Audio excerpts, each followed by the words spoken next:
안녕하세요. 칼기노트 신성국 신부입니다. 오늘은 칼 858기 기종에 대해 소개해 보려고 합니다.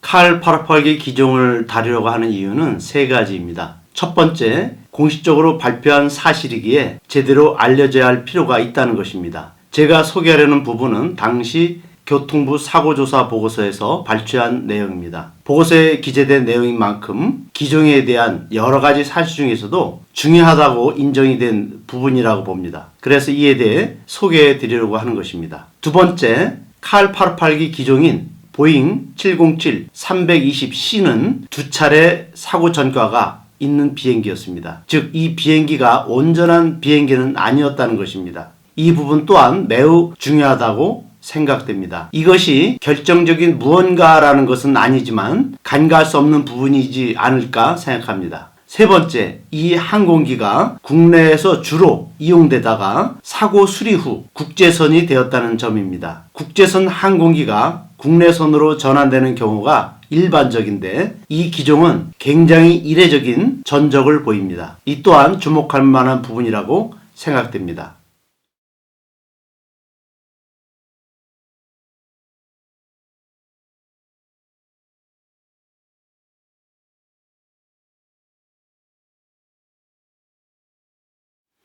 여러 가지 이유로 저는 많은 분들에게 낯설 수도 있는 칼 858기 기종이라는 주제로 오늘 칼기노트를 진행하고자 합니다. 칼 858기의 모델은 보잉 707-320C입니다. 앞선 회차에서 말씀드렸었던 보잉사의 707 시리즈 중 하나입니다.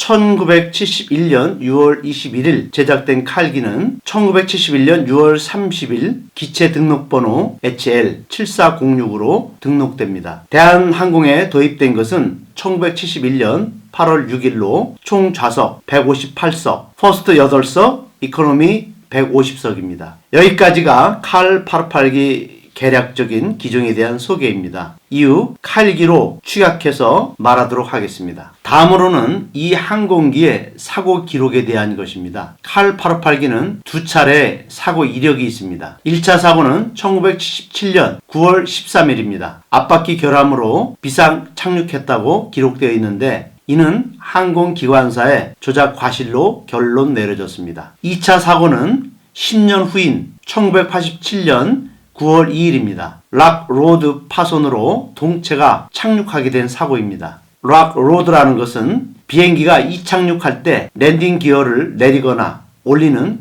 변환 장치입니다. 그러니까 칼기의 경우 이착륙에 변환돼야 할 랜딩 기어에 락 로드라는 부품에 이상이 생겼다는 것으로 이해됩니다.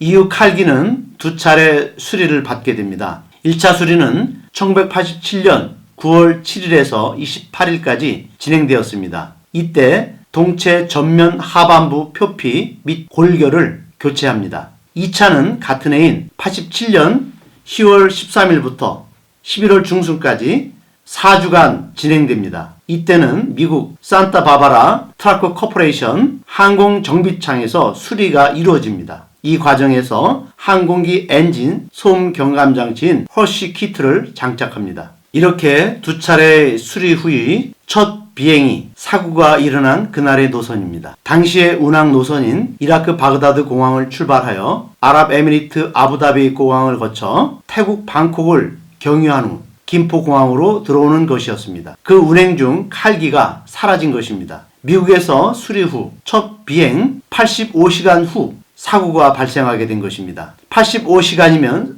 4일도 채 되지 않는 것이죠. 이 부분에서의 의문점은 수리 후 첫 비행이 장장 1748km인 장거리 국제 노선이었다는 점입니다. 항공기는 국제선으로 이용되다가 국내선으로 전환되는 경우가 일반적입니다. 장거리일 경우 기체에 대한 점검 및 조치가 어렵기 때문에 노후하거나 문제가 있을수록 장거리에 이용되지는 않습니다. 칼기의 경우 수리 전에도 국내선으로 더 많이 이용되던 항공기였습니다. 두 차례의 사고도 모두 국내 노선일 때 발생했다고 되어 있습니다. 그런데 두 차례의 수리 후 첫 비행이 장거리 국제 노선이라는 점은 상당히 이례적으로 보입니다. 명확한 문제가 있다라고 말할 수는 없지만 일반적인 상황과는 많이 다르다는 점에서 주목하게 되는 부분입니다. 칼 858기 사건이 116명을 희생시킨 매우 중대한 사건이었던 만큼 이러한 부분들은 사고조사 과정에서 확실하게 다뤘어야 했다는 생각이 듭니다. 이번에는 칼 858기의 보험에 관해 다뤄보도록 하겠습니다. 일반적으로 항공기는 규모가 크다 보니 1차 보험과 2차 보험이 존재합니다. 우선 항공사에서 1차 보험을 계약합니다. 그러면 1차 보험사는 2차 보험사와 계약을 하게 됩니다. 항공기 보험은 액수가 크다 보니 이렇게 두 단계의 보험을 통해 항공기에 대한 부담을 집니다. 또한 이 보험에는 항공기 자체에 대한 기체 보험과 인적 피해에 대한 피해 보상 보험이 들어가게 됩니다. 칼기의 경우 항공사인 대한항공이 한진그룹 계열의 동양화재보험과 1차 보험을 체결하였습니다. 그리고 동양화재보험은 영국의 로이드 국제보험조합과 2차 보험을 체결하였습니다. 이 로이드 보험은 세계 최대의 재보험사로 알려져 있습니다.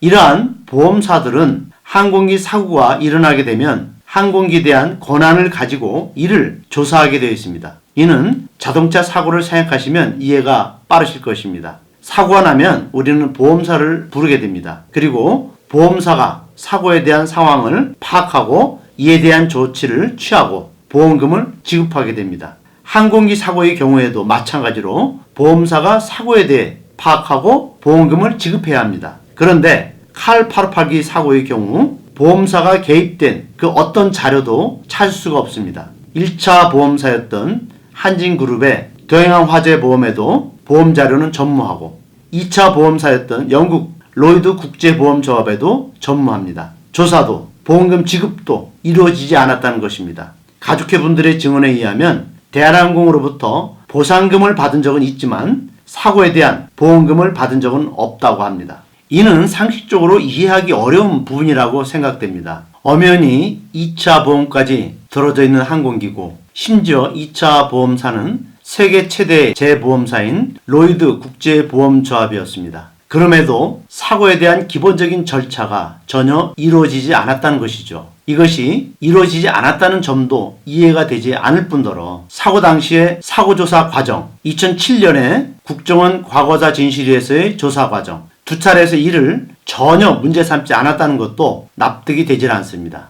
재조사가 이루어진다면 이 부분 또한 꼭 다루어져야 한다고 생각합니다. 우리 칼기 노트 구독과 좋아요 꼭 부탁드립니다.